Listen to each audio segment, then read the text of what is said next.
Hey guys, Elizabeth, the curly-haired country gal, coming at you today with a video.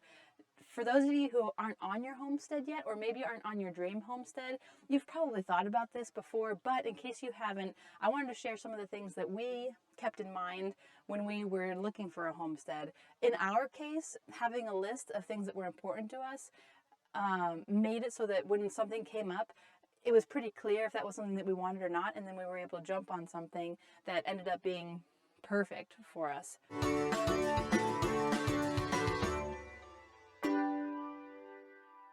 So the first category that I wanted to talk to you about was where do you want to be? Where is the location that you want to be?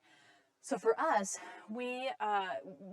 I'm sorry, I need to back up just a little bit. Before or as you're thinking about all these things, you want to think about things that are must-haves, things that are nice to have, and things that are just a bonus.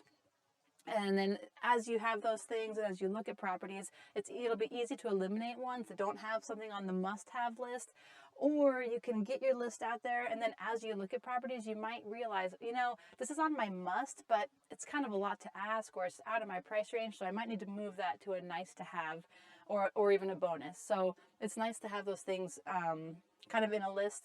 And then again, in our case, it made it so that when a property came up, kind of suddenly, we were already prepared, we already knew what we were looking for, and we could jump on it. So that was awesome. That was a big blessing for us.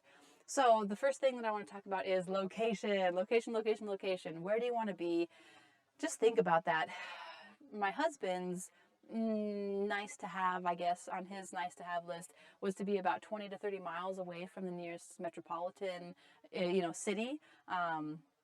And so you might, again, some of the questions that you might think about are, how often do I want to go shopping? How far am I willing to go shopping? Whether it's once a week or once a month, or do you want to go to town every day to be with your community? Do you want to be part of different activities in your community? So that's something to think about with the distance away from a city that you are. So we're about 7 miles away from a small town, and then we're about 30 miles away from a still relatively small but bigger town, the one with a Walmart. So location's key. Another thing to keep in mind is that my husband wanted to keep in mind was to have a dwelling that was either off-grid or could be converted to being off-grid. So you can think about if that's important to you, of course. And then an option is always to purchase land and then build on it. You just want to maybe look at things like the water table if you can, and see how far down you'd have to drill for a well and how much that would cost. I don't know for sure. We didn't need to look into that too much, but I think it easily runs like $10,000 or $12,000 to dig a well. Don't quote me on that. I could be off, but so just think about what you want your location to be. Do you want woods? Do you want pasture? Do you want a little bit of both? I hoped for a little bit of both, and that's what we were able to get. So just think about those things. The next thing to think about is water. Now that was a big thing for my husband. He wants to be prepared and have a plan in case things go awry. And so he wanted at least 2, if not 3 water sources on our property that weren't linked to the city. So of course you would want to think about, do you need a well, which is something that we have on our property. And then of course I'm standing next to our creek. We have a creek here, so that if something were to happen to the well and other water sources, that we have filters that we could get water from the creek, and it runs all year. And then a third thing that was a bonus here on the property that we purchased was springs. So that's something else to keep in mind. We have 2 seasonal springs that we see the water coming through especially in the spring, but that's also a really nice thing. So we'll move on to the next set of questions to ask yourself. All right, so the next thing to think about is what kind of structures are on the property. So again, just think about, what are you willing to build? What do you already want on the property? So of course here on this property we have a barn, there's a house, and then there's a detached cement garage. So just think about, are you kind of a handy person, or do you want to learn how to build a garage or a barn? Those are some significant expenses. So think about if you want to build those, or if you want those already on your property. It's not really a structure, but another thing to keep in mind is AC. That was something that my husband had on our list. Most houses have them, some of them don't. And so depending on how hot it is, just keep that in mind. My husband on his nice to have list was also to have an area, kind of a flat, maybe not necessarily flat, but a cleared area where he could shoot and have a shooting range. So if you're interested in shooting or hunting or practicing your marksmanship, that's something to keep in mind, is where you might be able to do that. Now, something that was on our must list that kind of got bumped down to our nice to have list was to have 2 bathrooms in the home. We have a family of 6, 4 young kids and my husband and myself. So we felt like we needed 2 bathrooms, and we ended up finding a place with 3 beds and 1 bath. And so just with everything else, it was a worthwhile trade-off to go ahead and go to still purchase it. But think about how many rooms you need, how much square footage you want, of course, how many bed and bath. Okay, so that's kind of about the structures on there. The next on your property, the next thing to think about is the climate. So what kind of a climate do you want?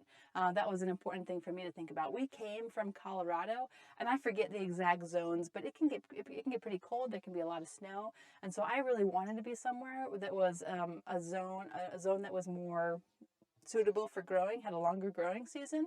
And so here in the Ozarks, we found that. I think we bumped up about 2 zones, I think from a 4 to a 6 or something like that. I'm not quite sure. But think about how long you want your growing season to be. Are you going to use greenhouses to grow things? Because in that case, if you have a well-insulated greenhouse, you could be in the northern climate or somewhere colder. Or what do you want to grow? Do you want to grow citrus? I mean, if that's the case, you're going to need to be pretty far south. So think about the climate that you want as well. Okay, so I've got a few more things to think about that maybe weren't as intuitive to me, just making up a list when I was thinking about, hi, Junebug, things that we were interested in with a homestead. So one is to think about politics. So whether you like it or not, whether you like politics or not, you want to think about living in a place or moving to a place that has laws that support things that are important to you. So whether it's things like buying and selling raw milk or having home births or homeschooling. So for us, we were able to eliminate a whole bunch of states that we did not want to live in because they didn't have laws that supported things that were important to us. And so that might help you too as you narrow down your search. Another thing to consider is environmental factors or environmental risks. This was something that wasn't on my radar, but my husband thought of, and I was glad that he did, just to be aware of. So some of those environmental risks would include fires, mudslides, or just landslides, earthquakes, tornadoes, avalanches, things like that. So here where we are, probably our biggest risk is fires, since we are near a forest, since we're kind of surrounded by forest, and yet we live in the Ozarks and we get a lot of rainfall every year, so that might mitigate that problem a little bit. We have another parcel that has a very steep hill, and then there's a creek down below, and there's one section of it where there was a landslide because of all the moisture that we get and the fact that it was a very steep hill. So as you're looking at properties, you would want to look at the landscape and think, if there's hills nearby, great. Are there any really steep hills, like right near your house? You might want to avoid things like that. Of course, if you live in a really mountainous, snowy area, avalanches would probably be more of a concern for you. One thing that we looked at was where in the tornado belt we were. I didn't even really know. I grew up in Colorado. I didn't really know there was a tornado belt. Maybe I should have. But we kind of live just outside the tornado belt where we are, so that wasn't a huge concern.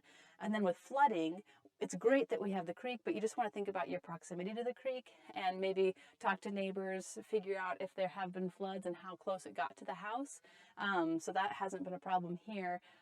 The creek's, I don't know, maybe 500 feet or so away from the house, so that hasn't been a problem. But those are just some of the environmental risks that you'll want to try to mitigate, if not eliminate. Now, the last thing to keep in mind with, purchasing a homestead, what you want is to try to avoid land restrictions. Again, this was something that was off my radar. It may be more on yours, but we wanted to be adjoining national forest. That was a must for us. It just feels like kind of a bonus big backyard. But sometimes if you're in the national forest, especially if there are some places that are kind of landlocked within national forest and it's hard to get there, or there's easements where other people have access to drive, on your driveway to get to some other property. And so we wanted to avoid easements and things like that. And then you also want to think about no current or potential fossil fuel developments. That was something my husband thought of. And then no covenants. So just those are things to keep in mind. So I hope that helps. I hope you found this video useful. Bye. Thanks so much for watching. I hope you found this video helpful and informative. If you did, would you like the video and subscribe to the channel? That'll help support future videos and myself and my family. Thanks, and we'll catch you next time.